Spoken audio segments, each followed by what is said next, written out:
마가복음 1장 14절 15절 말씀입니다.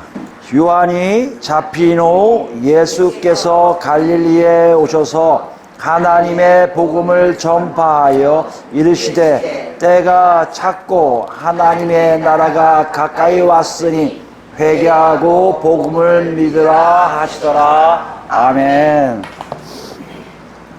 지난 시간에 우리는 예수님의 시험 받으심에 대해서 뭘 알아봤죠? 예수만이 복음이 무엇인지 알았어요. 그게 뭘까요? 예수님 홀로 우리의 대표로 전 인류의 대표자로서 사람들이 그동안 실패했던 사탄의 유혹을 이기시는 장면이었습니다.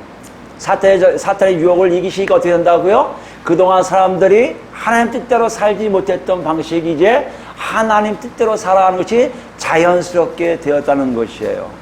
그럼 뭘 얘기합니까? 하나님 안에 들어오면 전적인 보호가 있을 뿐만 아니라 하나님 안에 들어오면 그 들어온 사람들 스스로가 하나님 뜻을 자연스럽게 지켜나가며 산다고 우리 알아봤습니다. 그걸 우리 뭐라고 얘기했다고요? 생명 안에서 왕노릇한다. 다시 얘기하면 생명 안에서 자유로운 삶을 산다는 것을 우리 알아보았습니다. 여러분 한 주가 어땠습니까? 정말 생명 안에 있음을 느끼셨습니까? 그게 뭐라고요? 하나님의 말씀이 옛날엔 참 힘들었는데 예수 그리스도를 만난 후에 한 가지 두 가지가 쉬워지더라. 아니 요즘은 더 많은 것을 지켜나가더라 하는 것을 내 스스로 안다는 것이고요. 더 나은 뭐요? 과거엔 몰랐는데 하나님이 나하고 동행하심이 이제 피부로 느껴질 수 있을 정도로 가까이 있음을 안다는 것이에요. 여러분 이것이 진정 예수를 그리스도로 믿는 삶의 모습이라고 우리는 계속해서 하나님이 알려주시다는 거죠. 마가는 여기서 더 구체적으로 얘기하고 있습니다. 마가는 우리에게 이렇게 얘기하고 있어요. 하나님의 큰 흐름이 시작되었는데 하나님의 큰 흐름을 어떻게 들어간다? 예수를 통해서 들어가고요. 예수를 통해서 그 안에서 유용하고 있으면 같이 가고 있다면 그 사람들은 누구라고요? 그 사람들이 바로 그리스도인들이라는 것이에요. 여러분 여기 다 있기를 바랍니다. 그리고 늘 기억하셔야 돼요. 내가 정말 하나님의 큰 흐름 속에 예수와 함께 같이 가고 있는지를. 오늘 더 나갑니다. 오늘 여러분 14절 읽으셔서 알겠지만 14절에서 예수님이 뭔가를 시작하세요. 그 뭐예요? 전파하여 라고 하죠. 전파하는 게 뭐 알리는 걸 얘기해요. 선언하는 걸 얘기합니다. 근데 이 전파하다는 뜻이, 전파하는 단어가 4절 보니까 굉장히 익숙해요. 그죠? 세례 요한도 같이 했어요. 세례 요한도 전파하니라고 했어요. 아, 예수님이 드디어 뭔가를 전파하고 계시구나 라고 했어요. 아, 세례 요한이 했던 것처럼 무엇을 전파하고 계신 것을 우리가 알 수가 있다는 것이죠. 그런데 세례 요한과 차이를 보면요. 세례 요한은 뭘 주장했어요? 뭘 전파했어요? 회개의 세례를. 왜 그랬을까요? 예수님의 준비 작업을 하는 외치는 자니까. 회개하라고 세례받으라고 그걸 강조했다면 예수님은 뭘 증거하셨어요? 하나님의 복음이에요. 하나님의 복음. 하나님의 복음이란 것은 여기 유대인들에게 굉장히 낯설지만 사실 이 단어는 독자들에게 굉장히 익숙한 단어예요. 왜 그러냐면 초대교회 때 복음을 뭐라고 했냐면 하나님의 복음이라고 지칭했어요. 그러니까 예수님이 하나님의 복음을 전파했다는 얘기는 무슨 얘기입니까? 본격적으로 하나님의 역사가 예수 그리스도를 통해서 진행되기 시작했다는 거예요. 무슨 말씀이에요? 예수가 그리스도로 하나님의 아들로서 드디어 하나님의 일을 시작했다는 것을 보여주고 있다는 것이에요. 교회가 그 일을 계속하고 있는 것처럼 예수님이 바로 이때 시작하셨다는 것이에요. 또 하나 차이가 있을까요? 요한은 어디에 있었습니까? 광야에서 유대인을 대상으로 했잖아요. 그죠? 근데 예수님은 지금 어디 가셨어요? 갈릴리로 오셨다고 표현했어요. 갈릴리.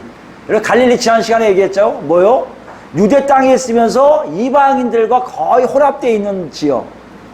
그래서 유대인에게는 이방인같이 취급되는 지역이에요. 세례 요한이 유대인들에게 주로 회개의 세례를 베풀었다면, 그래서 죄사함의 역사를, 하나님의 역사를 이루었다면, 예수님은요 지금 어디 가고 계시고요? 유대인한테 가신 것이 아니라 유대인도 포함되어 있는 지역, 이방인도 포함되어 있는 지역인 갈릴리로 가셨다는 의미죠. 학자들은 이걸 가지고 뭐라 얘기한다고요? 전 인류에게 드디어 복음을 증거하기 시작했다는 걸 볼 수가 있습니다. 자, 여기 보세요. 유대 땅에서 회개 세례를 베푸던 요한과 이제 하나님의 복음을 증거하고 전 인류에게 복음을 증거하는 예수님의 차이는요 엄청나잖아요. 그죠? 그러니까 정말 세례 요한이 예언했듯이 자기보다 더 능력이 많으신 분이 왔다는 것을 알 수가 있어요. 예수님이 바로 그런 존재란 말이에요. 그런데 희한한 게 뭔지 아십니까? 여러분 이것을 유의히 보면 왜 이런 일을 할까 의아할 수가 있어요. 그게 뭡니까? 갈릴리에 오셨다고 돼 있어요. 실제로 갈릴리로 가셨다는 얘기예요. 여러분 요한은 어떻게 했을까요? 요한은 광야에서 그냥 외쳤어요. 회개받아라 외쳤어요. 회개 세례받아라고. 그때 사람들이 몰려왔단 말이에요. 광야에 사람들이 몰려왔어요. 심지어 예수님도 갈릴리에서 그 광야에 가셔서 세례를 받으셨단 말이에요. 근데 예수님은 지금 어떻게 했어요? 요한보다 훨씬 높으신 분이고 정말 하나님의 아들이시고 왕이신 분이 직접 갈릴리, 그것도 이방인들이 많이 섞여있는 갈릴리 땅으로 가셨다는 얘기는 우리가 생각할 때 이해가 안 되잖아요. 아니 사람을 쓰실 때도 한 번으로 끝내신 분이 뭐야라 다 외웠던 분인데 왜 예수님이 직접 갈릴리로 가셔야만 됐느냐는 거죠. 왜 그랬을까 여러분? 뭐가 있을 거 아니에요. 뭘 얘기하고 싶으신 거 아니에요. 우리 이사야서 59장 가볼까요? 이사야서 59장 가보면 이사야서를 통해서 하나님이 예언하세요. 예언이 뭐냐면 하나님이 백성들에 대해 죄악을 다 알고 계시고 그것을 해결하시고 어떻게 하시겠다고 예언하신 장면이에요. 보시면 9절 볼까요? 59장 9절입니다. 그러므로 정의가 우리에게 멀고 공의가 우리에게 미치지 못한 줄 우리가 빛을 바라나 어둠뿐이요 밝은 것을 바라나 캄캄한 가운데 행함으로. 이거 우리 누구예요? 유대 민족이겠죠. 유대인들이에요.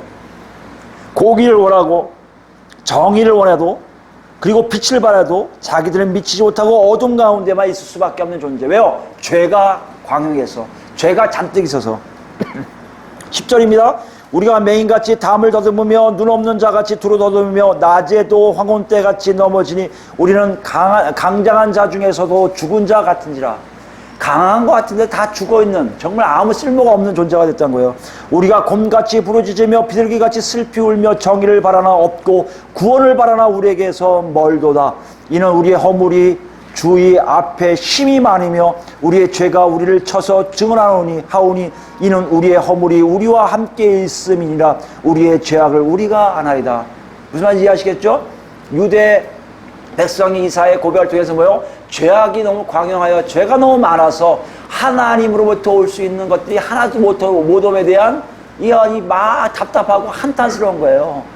어떻게 되는데 어떻게 될 수가 없어요. 이 상황을 지금 하나님이 직접 이사야서를 통해 이사야 선지자를 통해서 보여주신 후에 예언하시는 게 뭐냐면 15절 중간부터입니다. 15절 중간부터 보면 여호와께서 이를 살피시고 그 정의가 없는 것을 기뻐하지 아니하시고 사람이 없음을 보시며 중재자가 없음을 이상히 여기셨으므로. 누군가가 이걸 해줘서 하나님을 만나게 해줄 사람이 있어야 되는데 아무도 없단 말이에요. 하나님과 만날 수 있는 길을 전혀 예비하지가 없단 말이에요. 그러니까 어떻게 하신다고요? 자기 팔로 스스로 구원을 베푸시며 자기의 공의를 스스로 의지하사. 하나님이 직접 하신다는 얘기예요. 하나님이 직접 역사하심을 이사야 선지자를 통해서 예언하고 계시다는 거예요. 왜요? 그렇게 할 존재가 아무도 없기 때문이라는 것이에요. 17절 여러분 잘 아신 내용이에요. 공의를 갑옷으로 삼으며 구원을 자기의 머리에 써서 투구로 삼으시며 보복을 속옷으로 삼으시며 열심을 입어 겉옷으로 삼으시고 그들의 행위대로 갚으시되 그 원수에게 분노하시며 그 원수에게 보응하시며 섬들에게 보복하실 것이라. 그리고 막 싸우신다는 거지. 아까 막 싸우신다 혼자. 그 전투복을 다 입고 악한 적들과 다 싸우고 들어가신다는 거예요. 그런데요 10절 19절 보세요. 서쪽에서 여호와의 이름을 두려워하겠고 해 돋는 쪽에서 그의 영광을 두려워할 것은. 전 우주가 전 지구가 그때는 지구 땅이었겠죠. 여호와의 이름을 두려워하고 그의 영광을 두려워할 것은 뭐라고요? 여호와께서 그 기운에 몰려 급히 흐르는 강물같이 오실 거면요. 무슨 말이에요? 급류처럼 갑자기 들이키신다는 거예요. 막을 수 있는 존재들이 아무도 없을 정도 강한 힘으로 밀고 들어오신 장면을 보고 있다는 얘기예요. 그게 하나님이 죄악된 세상에 있는 자기 백성들을 구하시기 위한 하나님의 방법이에요. 구원의 방법이에요. 직접 손수 직접 뚫고 들어가셔서 그들을 건져내시는데 어느 정도라고요? 약한 물이요? 아니요. 센 물이에요. 급한 물이에요. 누구도 막을 수 없는 물로 휙 하고 들어간다는 얘기예요. 그 다음에 보세요. 20절입니다. 여호와의 말씀이니라 구속자가 시온에 임하며, 시온 알죠? 예루살렘에 있는 선입니다. 저 예루살렘 얘기합니다. 야곱의 자손 가운데서 죄가를 떠난 자에게 임하. 누구한테 온다고요? 죄가를 떠난 자들, 분명히 하나님 자녀들, 죄를 멀리하는 자들, 그 흐름에 같이 같이 동행하는 그 사람들의 안에 임하신다는 것이요. 그리고 보세요. 21절 마지막에 여호와께서 이르시되 내가 그들과 세운 나의 언약이 이러하니 곧 내 위에 있는 나의 영과 내 입에 둔 나의 말이 이제부터 영원토록 내 입에서와 내 후손의 입에서와 내 후손의 후손의 입에서 떠나지 아니하리라 하시니라. 여호와의 말씀이라. 뭘 얘기하십니까? 영원토록 함께 하심에 대한 것을 얘기하고 있다는 것이에요. 다시 얘기하면 하나님의 역사가 사라졌는데, 하나님의 공의가 사라졌는데, 하나님의 정의가 사라졌는데, 어느 순간에 하나님이 스스로 알아서 당신 혼자 인간의 모든 협력이나 계획 없이 바로 급류처럼 오셔서 모든 것을 다 해결하신 후에 그들에게 진정 하나님이 임하셔서 그들의 하나님이 되시겠다는 선포라는 얘기예요. 예수님이 그렇게 했다는 건 뭘 얘기하고 있습니까? 바로 하나님의 임하심, 하나님의 통치가 있음을 어디서부터 시작하는 거예요? 이방인과 유대인이 같이 있는 갈릴리에 따고 있는 거예요. 하나님의 아들로서, 하나님과 동격으로서 하나님의 임하심처럼 예수님이 갈릴리에 가신 의미는 바로 하나님이 이런 일을 시작하셨음을 선언하시는 거예요. 묘화는 감히 할 수가 없는 거죠. 오직 예수님만이 그 일을 하셨다는 얘기예요. 그걸로 끝납니까? 아니죠. 다시 본문 볼까요? 그 의미에 또 하나의 의미가 있음을 우리가 알 수가 있습니다. 본문 보시면 15절에요. 이렇게 얘기해요. 이르시되 때가 찼고 하나님의 나라가 가까이 왔으니, 여기 보면 하나님의 나라가 뭡니까? 하나님의 왕국이에요. 왕국. 킹덤을 얘기해요. 나라가 왕국이란 게, 왕국은 뭡니까? 누구가 왕이 되는 걸 얘기해요. 나라에 백성이 있어야 왕이 된다. 거꾸로 얘기합니다. 누가 왕이 되는 것이 왕국이라는 얘기예요. 그러니까 누가 통치가 있다는 거예요. 누구의 주권의 역사가 있다는 것이에요. 누구의 지배가 있다는 것이에요. 그게 왕국을 의미합니다. 그럼 하나님 나라는 뭡니까? 하나님이 왕이 되시고, 하나님이 통치하시고, 하나님이 지배하시고, 하나님의 주권의 역사가 이루어지는 그런 나라, 그런 사람들, 아까 우리가 59장 읽었던 그런 역사들이 바로 하나님의 나라임을 보여주고 계시다는 얘기예요. 근데 희한한 건요, 그것이 어떻다? 가까이 왔으니라고 됐어요. 가까이 왔으니. 가까이 왔다는 얘기가 뭐 얘기예요? 가까이 왔다는 것은 도착했다는 얘기예요. 도착. 그리고 가까이 하며요. 밀접하게 있다는 거, 아주 가까이 이렇게 딱 있는 것을 얘기해요. 이게 완료형이에요. 근데요, 올 것도 아니에요. 가까이 올 것도 아니에요. 도착할 것도 아니에요. 이미 와서 나한테 영향을 미치고 있다는 것이에요. 지난 시간에 우리가 시험을 당하실 때 뭘 얘기했습니까? 시험 당한다는 얘기는 이미 하나님의 나라를 이루시는 길, 그걸 트신 작업이었습니다. 첫 아담이 실패한 것을 마지막 아담이 예수님이 이루심으로 하나님 나라의 통치가 온전히 백성들에게 갈 수 있게끔 하신 그 역사가 있듯이 그것을 그대로 표현하신 것이고, 이건요 어떻다고요? 백성들 바로 눈앞에 이루어지고 있다고 지금 얘기하고 계시다는 거예요. 그걸 전하시는 거예요. 예수님이요. 누구로요? 예수, 하나님의 사자로, 하나님의 대리인으로, 하나님을 대표한 왕으로서 갈릴리 땅에 와서 그걸 선포하시는 거예요. 얘들아, 너희 눈앞에 하나님의 왕국이 펼쳐져 있단다. 너희들이 알고 있는 이사야에서 얘기한 하나님이 서로부터 돈까지 다 두려워할 하나님의 급한 급류 같은 역사가 너희 앞에 지금 잘잘 흘러가고 있다고 얘기하고 있다는 것이에요. 여러분 잘 기억해 보세요. 광야에서 외치던 요한은요, 여러분 회개하세요, 세례 받으세요 했을 거예요. 근데 예수님 그게 아니에요. 갈릴리 땅에 가서 사람들 보니 얼굴 놓고요, 아마 지금 이 자리에 예수 오셨으면 이럴 거예요. 너희 아니? 너희 앞을 봐. 너희 앞에 보는 물 좀 봐. 이 급류 흘러가는 이 흐름, 너희가 지금 올 것도 아니고 이미 와 있고 너한테 영향을 미쳐있는 그 힘이 너희 앞에 바로 있어. 너희가 할 건 뭐야? 그 안에 들어가면 되는데. 얘들아, 너 지금 어디 있니? 유대인들한테 얘기할 것이고 독자들에게 얘기할 것이고 우리한테도 그대로 얘기하신다는 거예요. 그 흐름을 너는 보고 있니? 들어갔니? 아니면 보고 들어갈까 말까 망설이고 있니? 아니면 아예 모른 척 관심 없이 뒤돌아 있니? 여러분, 그러려고 갈릴리 땅에 가신 거예요. 바로 눈앞에 있으니까. 여러분 지금 어디 계세요? 지금 어디에 입장입니까? 큰 그림이 안 보이신다고요? 큰 흐름이 안 보이신다고요? 그래서 예수님이 여러분 각자에 오신 거예요. 각자에 다 물어보고 계세요. 여기 있는 누구도 예외가 없어요. 하나님이 그래서 다 개별적으로 만나세요. 광야에서 오라고 하지 않으세요. 찾아오셨어요. 놓고 하세요. 아무개야, 네 앞에 지금 큰 흐름이 있는데 네가 퐁당 빠지기만 하면 그 물이 너를 자연스럽게 옮겨갈 거라고 얘기하고 있다는 것이에요.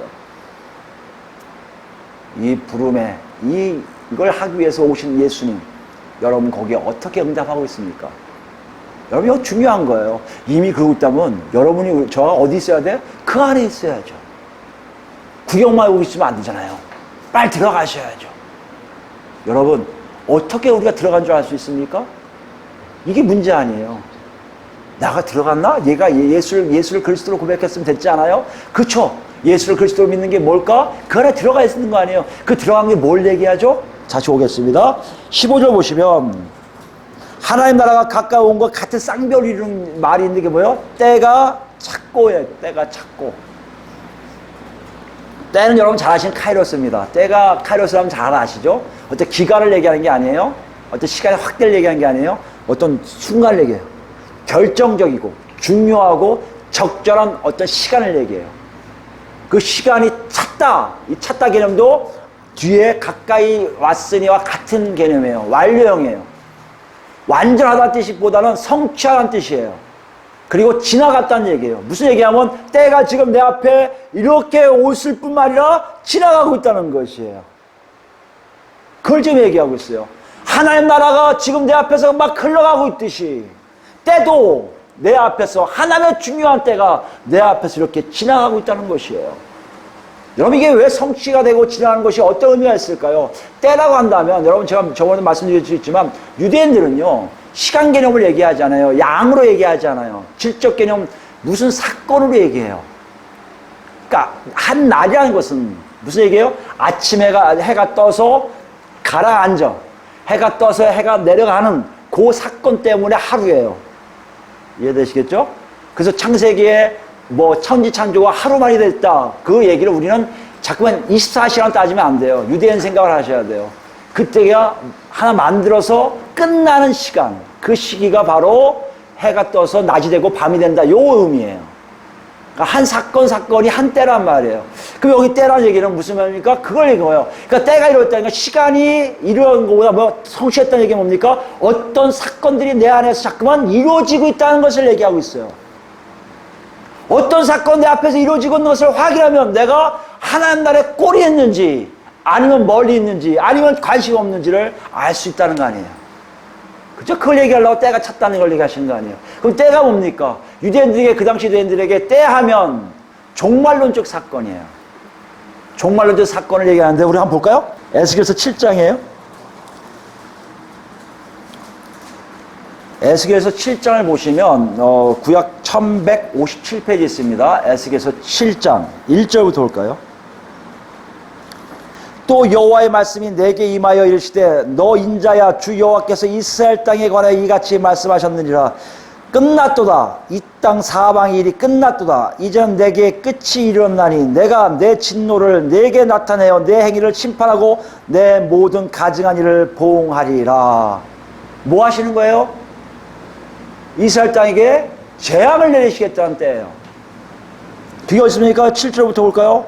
이 땅 주민아 정한 재앙이 내게 임하도다. 때가 이르렀고 날이 가까웠으니 요란한 날이요 산에서 즐거이 부리는 날이 아니로다. 이제 내가 속히 불을 내게 쏟고 내 진노를 내게 이루어서 내 행위대로 너를 심판하여 내 모든 가증한 일을 내게 보응한다고 얘기했어요. 어떤 때가 있어요. 그때는 이 사람들에게 뭐라고요? 재앙의 때예요. 재앙. 자기들이 잘못한 걸 하나님 심판하시러 오는 때란 말이에요. 심판이 반드시 포함된 것이 유대인들에게는 때예요. 여기 보니까 즐거움이 하나도 없어져요. 요란한 날이에요. 자기 행위 때문에 엄청 잘 봐줘요. 9절 보면요, 너를 불쌍히 여기지도 않고요, 긍휼히 여기지도 않고요, 내 행위대로 너를 벌하여 너희 가증한 일이 너희 중에 나타나게 하리니 나 여호와가 때리는 이 힘을 내가 하리라. 여호와께서 직접 때리신다는 거예요. 그 행위대로 하신 일들이 언제요? 때에 일어나게 됐다는 거예요. 그러면 여기 때가 차면은요, 이런 재앙의 날이 가까웠음을 얘기하고 있는 거예요. 또 하나 있습니다. 이사야서 61장 가볼까요?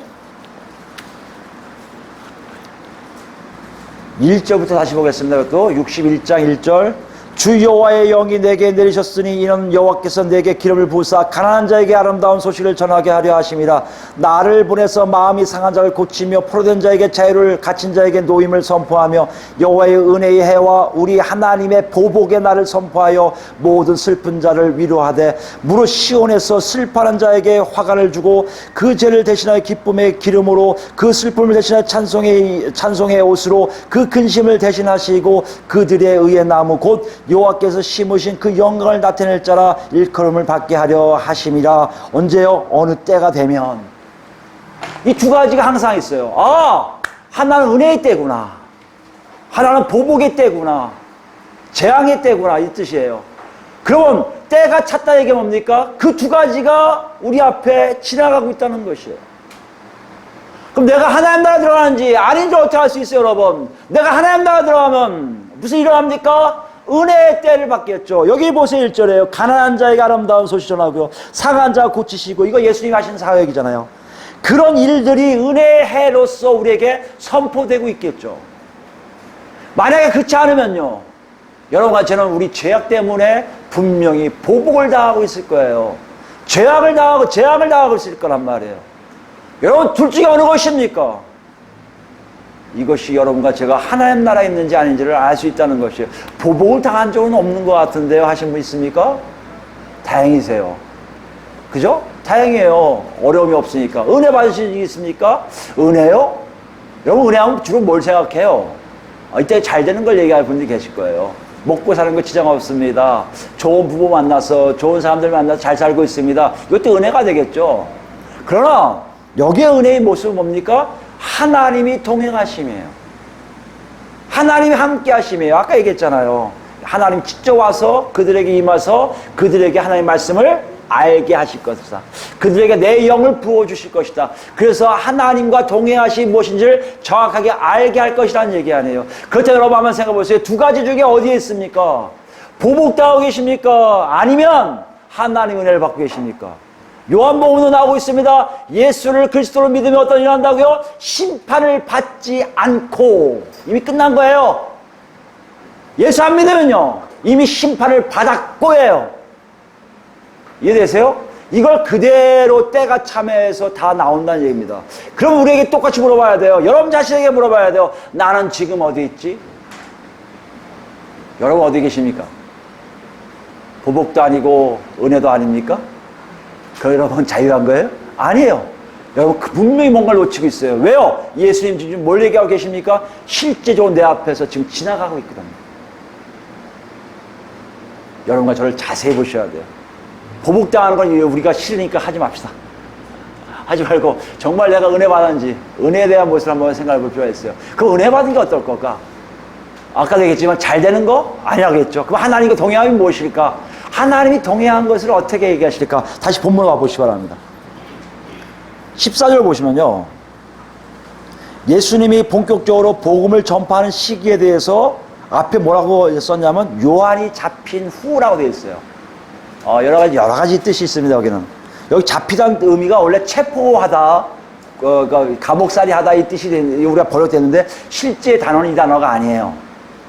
실제 단어는 예수님이 고난에 이야기할 때 남들에게 넘겨주다는 개념, 배신 나가다는 뜻이에요.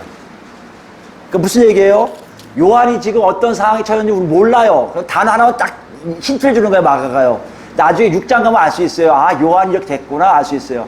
그런데 그냥 잡힌 것이 뭔지 모르지만 독자 입장에 볼 때는 아, 요한에게 무슨 일이 일어났구나. 배신당하는 일이 일어났구나. 근데 그 중요한 게 아니에요. 마가에게는 그게 중요한 게 아니라 그 일 후에 예수님이 등장한 것을 얘기해요. 그러면 학자들이 연구할 거 아니에요. 이 시기가 어떤 것인가? 사막에서 광야에 가서 시험당한 후에 바로인가 아닌가를 연구했단 말이에요. 그건 궁금해할 거예요, 학자들. 우리는 궁금하지 않은데. 근데 신기하게 뭔지 아십니까? 13절과 14절 사이에 분명히 시간적 갭이 있었다는 것이에요. 어떤 학자는 한 1년간은 있었을 거라는 얘기예요. 1년간. 여러분, 한번 생각해 보세요. 시험 받아서 시험을 통과했어요. 천사들이 수정하는 걸 다 받았어요. 그리고 마태복음 바로 5장에 내가 왕이다! 라고 선언하는 일이 생기세요. 4장 끝나 5장에 산에 올라가서 내가 왕이라는 선포로 해서 산상수훈이 시작되세요. 이렇게 웅장하게 하실 분인데 마가는 그렇게 얘기하지 않았어요. 그 텀이 있음을 약간 우리에게 힌트를 줘요. 왜 이 텀이 있음을 힌트를 줄까요? 예수님이 왕으로 오신 것도 있지만 예수님이 뭐요? 시험 받은 것처럼 하나님의 큰 흐름에 순응하기 위해서, 순종하기 위해서 종의 모습으로 오신 것도 있다는 것이에요. 예수님을 통해서 우리에게 전달되는 메시지가 굉장히 강합니다. 뭘 얘기한다고요? 시험 받고 바로 왕으로서 내가 왕이다 하고 선언하면 되는데 하나는 그런 기회를 그분에게 주지 않아요. 예수야, 아직 아니야, 아직 아니야. 1년 동안에 똑같이 세례 요한도 세례주고 예수님도 세례주고 이런 일을 하셨단 말이에요. 선포요? 없었어요. 웅장함이요? 없었어요. 근데 언제요? 하나님의 때가 이름에 하나님 정확한 때 예수야 가서 외쳐라 하고 외친 거예요. 하나님의 큰 흐름에 가장 큰 맥은 하나님 역사에 온전히 순종하는 사람들만이 느낄 수 있는 거예요. 내가 내 뜻대로 내 의지대로 내 마음대로 했다고 하나님의 은혜를 받는 것은 전혀 없습니다. 그건 하나님과 갈등밖에 없어요. 짜증밖에 없어요. 원망밖에 안 나와요. 예수님 우리에게 그걸 보여주세요. 그게 아니라는 거예요. 예수님이 하나님의 아들이시면서도 1년간을 참으시며 가만히 하나님의 순종할 때 하나님이 자 이제 됐다. 요한이 잡혔네. 네가 나가서 선언포 할 때야. 가서 외쳐라 할 때 예수님은 갈릴리까지 올라오셔서 외치기 시작했던 거예요. 뭘 얘기합니까? 하나님 나라의 은혜라는 것은요 철저하게 자기는 사라지고 하나님의 아들인데 아버지 나 가서 할게요 할 수 있을 거예요. 그런데 그 전혀 안 하셨어요. 자기의 의지나 자기의 뜻이나 자기 계획을 전혀 펼치지 않고 오직 하나님의 때에 맞춰 자기 모든 것을 다 바쳐 충성하고 순종하는 모습이 뭐다? 바로 은혜의 역사라는 것이에요. 여러분과 저가 그걸 알고 있었으면 좋겠어요. 그걸 누가 우리한테 알려줘요? 성령님이세요. 정확하게 우리한테 알려주세요. 성령이 오시면 여러분 능력받아요. 능력받아서 뭐 하는 줄 아십니까? 성령의 역사의 능력은요 우리를 원다고요? 하나님 뜻에 우리 삶을 맞춰가도록 한다는 것이에요. 우리 갈라디아서 5장 보겠습니다. 갈라디아서 5장 보면 16절이에요. 잘 아시는 내용이죠? 갈라디아서 5장. 바울 사도는 이것을 성령과 육체의 일로서 얘기하고 있어요. 16절은 내가 이르노니 너희는 성령을 따라 행하라. 그리하면 육체의 욕심을 이루지 아니하리로라. 예수님이 가능했던 것은 성령 안에 계셔서요. 물론 하나님의 아들이시기 때문에 가능했을 거예요. 죄가 없으니까 더 가능했을 거예요. 근데 성령님이 도와주셨어요. 똑같아요. 예수님 안에 계신 성령님이 우리에게 똑같이 계시거든요.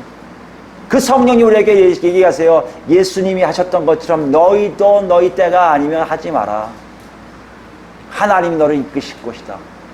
그러면 뭐가 없어진다고요? 육체의 욕심이, 육체의 소욕이 사라진다는 것이에요. 17절입니다. 육체의 소욕은 성령을 거스리고 성령 육체를 거스리라니 이 둘이 서로 대적함으로 너희가 원하는 것을 하지 못하게 하려 함이라. 너희가 만일 성령 인도하시는 바가 되면 율법 아래 읽지 아니하니라. 육체의 일은 분명하니. 다 육체의 일이 많아요. 22절입니다. 오직 성령의 열매는 사랑과 희락과 또 열매가 있어요. 분명하게 얘기하세요. 육체의 일과 성령의 일이 분명한 이유가 뭔지 아십니까? 우리가 정말 하나님 나라 백성답게 살고 있는지 아닌지를 보여주신다는 것이에요. 성령의 열매가 있으면 하나님이 동행하시는 것이고, 하나님이 동행하시면 내 안에 하나님의 은혜 역사가 잔잔히 있음을 한다는 것이에요. 만약에 그것이 없으면 육체의 일이 막 나오는데, 여러분 보세요. 매일 우리 다 아는 거예요. 얘기하는 거 알아요. 짜증 섞인 거, 뭐 싸우고 싶은 거, 욕하고 싶은 거, 음란하고 더럽고 추한 것들, 정말 하지 말아야 될 일들을 나도 모르게 막 펼친단 말이에요. 근데 희한하게 뭔지 아세요? 21절에 그렇게 하는 사람들, 이런 일을 하는 자들은 하나님의 나라를 유업으로 받지 못할 것이요. 하나님 나라 들어갈 수 없음을 얘기하고 있어요. 무슨 말입니까? 이런 사람들은 하나님 나라 백성 아니라는 거예요. 성령에게 살려고 애쓰는 사람들만이 하나님 나라 백성이라고 하시는 거고, 하나님의 은혜를 받은 자시고, 하나님과 동행하는 사람들이라고 지금 우리에게 말씀하고 있다는 것이에요. 24절 볼까요? 결론이에요. 그러세요. 바울 사도의 결론 보세요. 그리스도 예수의 사람은 육체와 함께 그 정욕과 탐심을 십자가에 못 박았느니라. 뭘요? 그 정욕과 탐심이에요. 내 안에서 일어나고 내가 하고 싶어하는 욕구들, 내가 탐하고 싶어하는 일들을 십자가에 못 박았기 때문에 더 이상 나올 수가 없음을 뭐다? 그리스도인이라는 얘기예요. 이런 삶을 사는 자들만이 은혜의 삶을 살고 바로 하나님의 나라에서 큰 흐름에 나도 같이 예수님과 함께 둥둥 떠서 가게 되어 있다는 것이에요. 그렇지 않은 자들 뭐예요? 들어갈까 말까 지금 망설이고 있을 것이고요. 그렇지 않은 자들은요, 아예 외면해서 안 가고 싶어하고 딴짓을 하고 있었을 거라는 게. 여러분 삶을 보세요. 어디 계신지 알 수 있잖아요. 여러분 정말 성령에 이끌려 살고 계십니까? 그건 뭐예요? 내 거를 버리는 거예요. 아니, 내 걸 죽이는 거예요. 더 나아가서 포기하는 거예요. 내 의지가 없어요. 내 생각이 없어요. 하고 싶어도 하려면 갈등변이 안 생겨요. 샬롬이 없어져요. 하나님과 갈등만 일어나요. 하나님 이럴 수 있어요? 내가 좀 이것 좀 먹겠다는데, 내가 이것 좀 하겠다는데, 내가 좀 이것 좀 가겠다는데, 내 아들 좀 보내겠다는데, 내 아들 좋은 대학 가서 좋은 데 하겠다는데 왜 이러세요? 하고 여러분 항의성의 기도밖에 안 나올 거예요. 그러나 그 흐름대로 성령에 살면은 하나님처럼이 필요 아무것도 할 수 없지만 저 안에 하나님과의 놀라운 샬롬이 있음을 감사합니다. 여러분 입술이 달라질 거예요. 여러분의 고백이 달라질 뿐만 아니라 여러분이 왜 기뻐하는 줄 알 수 있단 말이에요. 그거는 내 힘이 아니라 오직 하나님이 나를 이끌어가기 때문에 가능하다는 것이에요. 여러분 지금 어디 계신지 정확하게 알 수 있어요.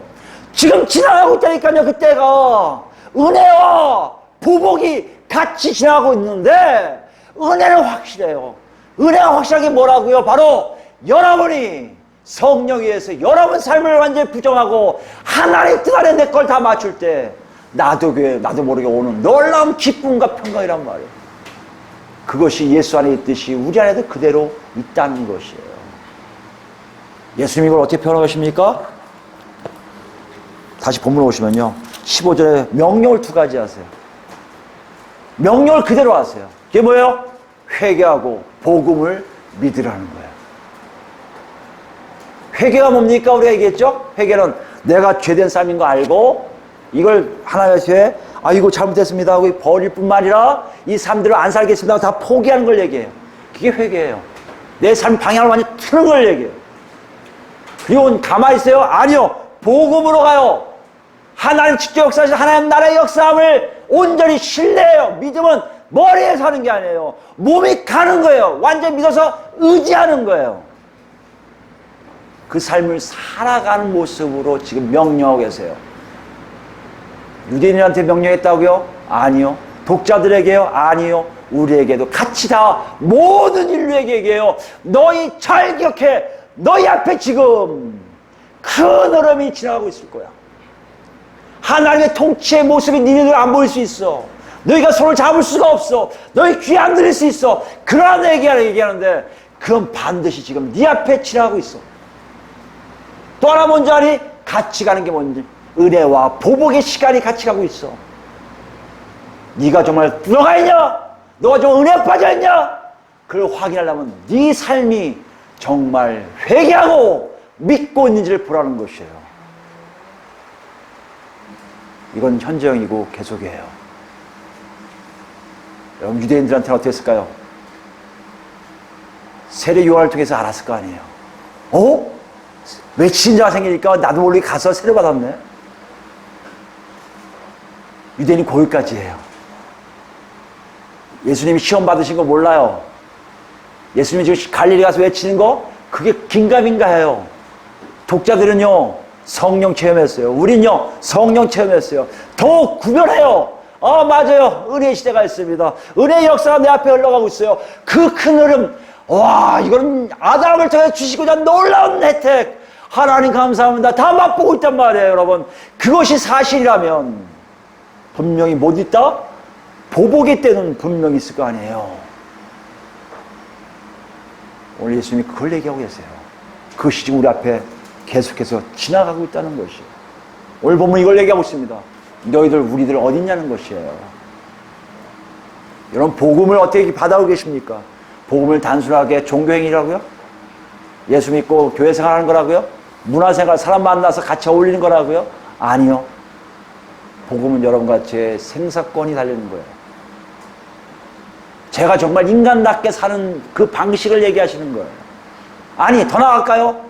하나님이 정말 아담을 통해서 우리 교회에게 주시고자 하는 놀라운 혜택을 다 받게 하시는 작업이에요. 이때가 점점 우리 앞에서 왔다 갔다 하고 있을 때 여러분 지금 어떻게 하실 거예요? 들어가실래요? 보고만 있으실래요? 아니면 관심 없다고 집에 가실래요? 여러분 지금 그 앞에 서 있어요. 예수님 옆에 귀에다 얘기하십니다. 들어가라고, 회개하고 믿으라고. 여기 다 순응하시기 바랍니다. 그걸 얘기하는 거예요. 왜요? 우리 마지막으로 요한계시록 볼까요? 20장 보시면요 7절부터요. 때가 참에 또 다른 때가 생겨요. 또 다른 결정적인 순간이 생겨요. 또 다른 하나님만이 하시는 놀라운 역사가 분명히 우리 앞에 다다를 거예요. 그것이 요한계시록 20장 이렇게 표현하고 있습니다. 그때가 되면 그게 뭐예요? 천년이 참에. 어떤 기간이 천년이라는 것은 완전한 숫자예요. 하나님이 완전히 이루셔서 뒤집어 놓으실 시간이에요. 그 시간이 아직 안 갔으면 우리는 보복을 안 당할 수 있어요. 은혜는 계속 받을 수 있을지 모르지만 보복은 면할 수 있다고 생각할 수 있어요. 근데 그 시간이 지나면 어떤 일 합니까? 사탄이 그 옥에서 놓여, 사탄이 풀어져요. 나와서 땅에 사방 백성고 곡과 마곡을 미혹하고 모아 싸움을 붙이리니 그 수가 바다의 모래가 되리라. 그들이 지면에 널리 퍼져 성도들의 진과 사랑하시는 성을 두름에 하늘에서 불이 내려와 그들을 태워버리고 또 그들을 미혹하는 마귀가 불과 유황못에 던져지니 거기는 그 짐승과 거짓 선지자도 있어 세세토록 밤낮 괴로움을 받으리라. 어디 난다고요? 어떤 때가 되면요 우리를 미혹했던 그 세력들이 다 징계를 받아요. 다 보복을 받아요. 여러분 이게 아니라고요? 그렇다면 여러분 과거에 예수님이 오신 때도 여러분 믿지 못할 것이고 예수 그리스도를 믿어서 지금 은혜 받았다고 여러분들 얘기하지 못할 것이고 앞으로 여러분 상황에 하나님의 때가 계속 내 안에 있을 것이라는 것도 여러분이 용납되지 않을 거예요. 만약 이것이 인정된다면 정말 예수님이 오셨고 정말 십자가 못 박혔고 정말 부활하셨고 정말 올라가셨다면 그래서 성령님이 내 안에 오셨다는 것을 여러분이 안다면 이때도 분명히 온 것을 여러분 이해하실 뿐만 아니라 믿을 거예요. 그때가 오면 어떻습니까? 우리에겐 더 이상 기회가 없어요. 11절 보세요. 내가 크고 흰 보좌와 그 위에 앉으신 이를 보니 땅과 하늘이 그 앞에서 피하여 간 데 없더라.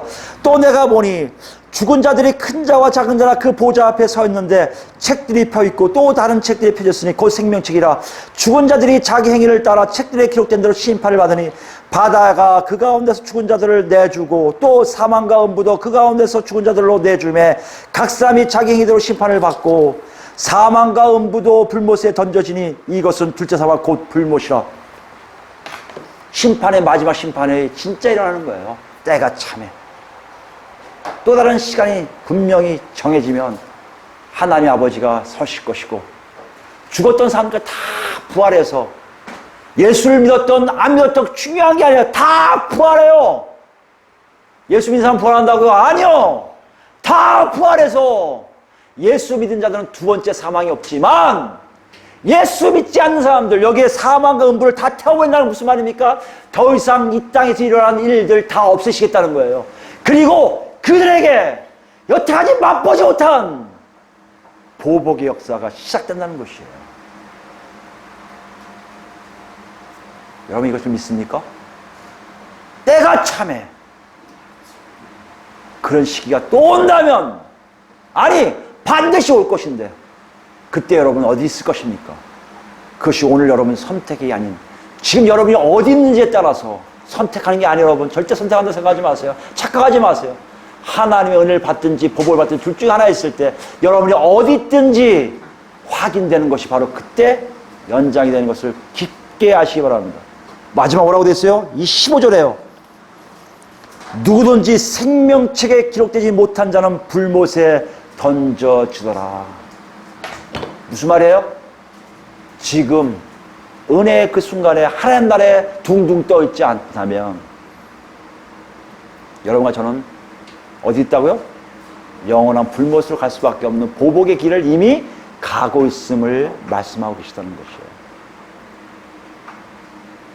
어떻습니까, 여러분? 여러분 보세요. 어디 계신지 보세요.